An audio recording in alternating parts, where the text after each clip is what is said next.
The emperor of Japan at that time, or maybe the shogun, Gyozei, was studying Zen with a Zen master, Gudo Zenji. And he asked Gudo Zenji, in Zen it says, this very mind is the Buddha. Is that correct? So let's stop right there for a moment. This very mind, why would someone ask a question like that? What does that question mean? First off, in this case, the Buddha means here whole, complete, lacking nothing, free, liberated, that this very mind is already truth itself. Is that true? Now, why would someone ask that? You don't ask those kind of fundamental questions without some motivation, if they're real questions. And usually the motivation is there's some suffering, there's difficulty, and we want liberation. And here is an emperor or a shogun who was probably beset by difficulties, beset by political difficulties, and perhaps beset by family difficulties, and perhaps even beset by internal difficulties.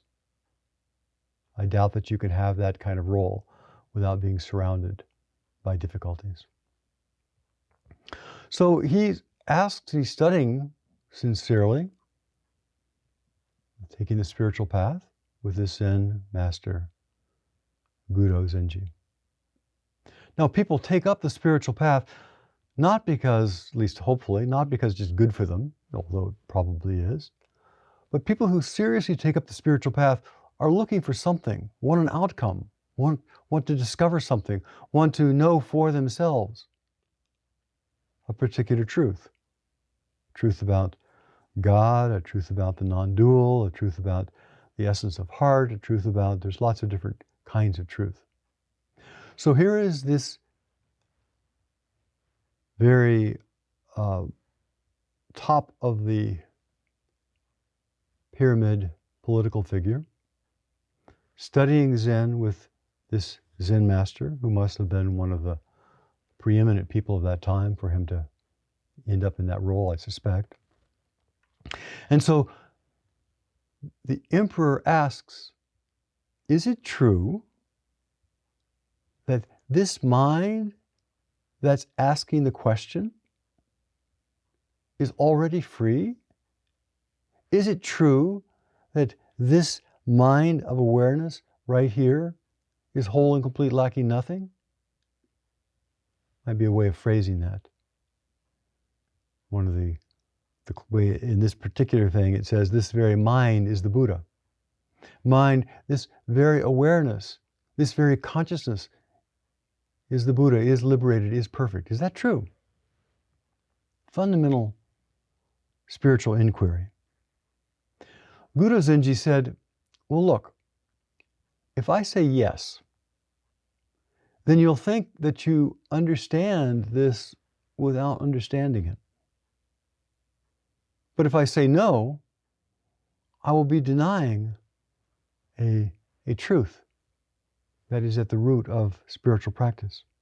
So you can't say yes, not quite accurate, because if you say yes, that this mind is the thing, if the Buddha is the thing, that means there's things and not things. There's Buddhas and not Buddhas. That means that's really talking about the nature of duality. I know and I don't know. The fundamental truth of things is not dual. So if he says yes, he's already created a duality. On the other hand, if he says no, just saying, well, I'm going to sidestep the whole question and that's not, then he is negating, ignoring a conventional reality, a conventional way of speaking about the nature of mind. What does he do? What happens? Can't say yes, can't say no. What can be expressed? classic conundrum.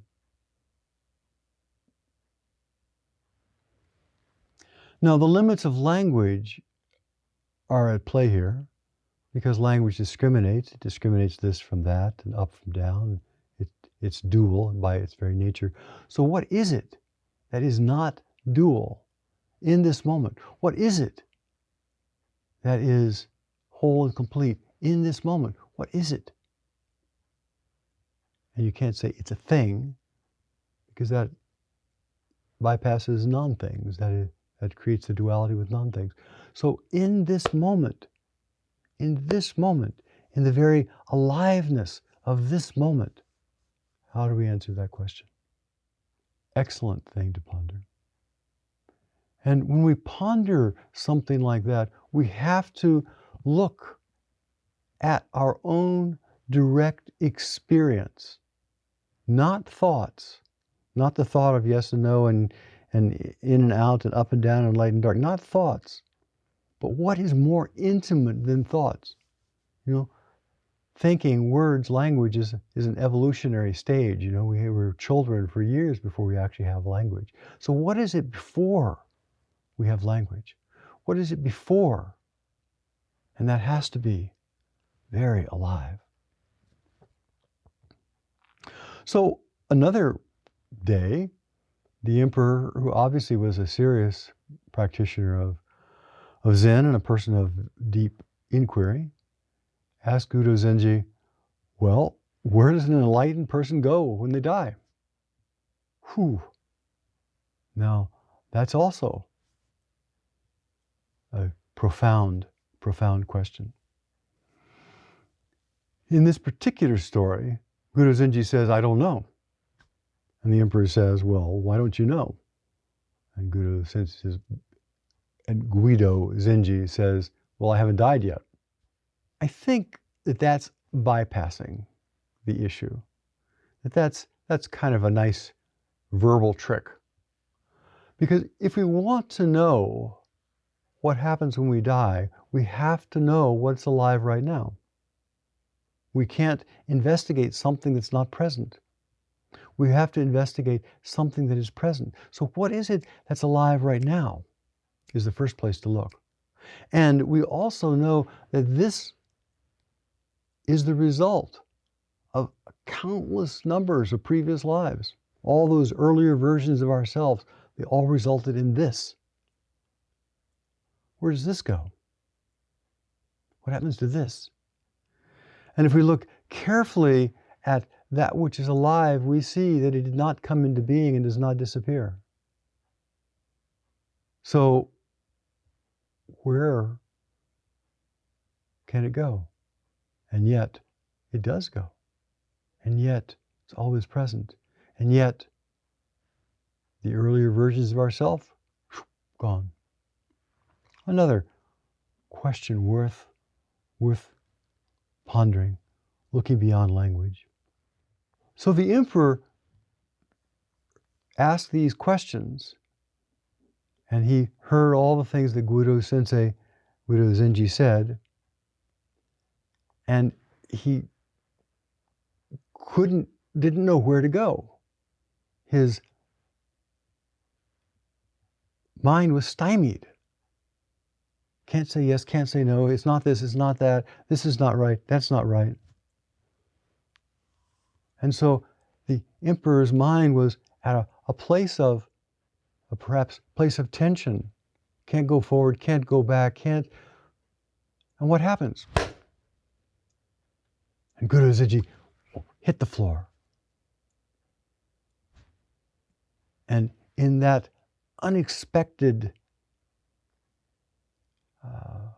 moment, he pierced the tension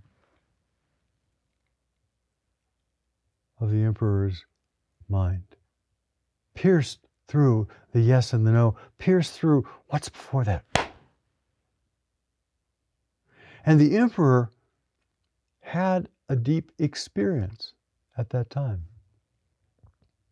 Now, those kind of things, you know, we hear stories about this, but it's the result of the emperor pondering questioning, practicing, investigating, looking deeply into this matter for perhaps decades, until he was so consumed with this inquiry that his mind was brought to a place of full, taut aliveness. And the pop of a bubble. Now, when we have those kind of experiences, it's not as though we see something that wasn't there. We wake up. We wake up to reality. It's all flow. Nothing but flow. All change. All present. Whatever. The emperor respected old Guido Zenji more than ever after this experience, and he permitted Guido to wear his hat in the palace in the winter. That must have been an honor, I guess. When Guido was over 80, he used to fall asleep in the midst of a lecture. So he'd be doing a Dharma talk, a Teisho, and right in the middle of giving a talk, and anybody who gets into their certain number of years realizes just how profound that sleepiness can be. And the emperor would just quietly go into another room and allow Guido Zenji to sleep.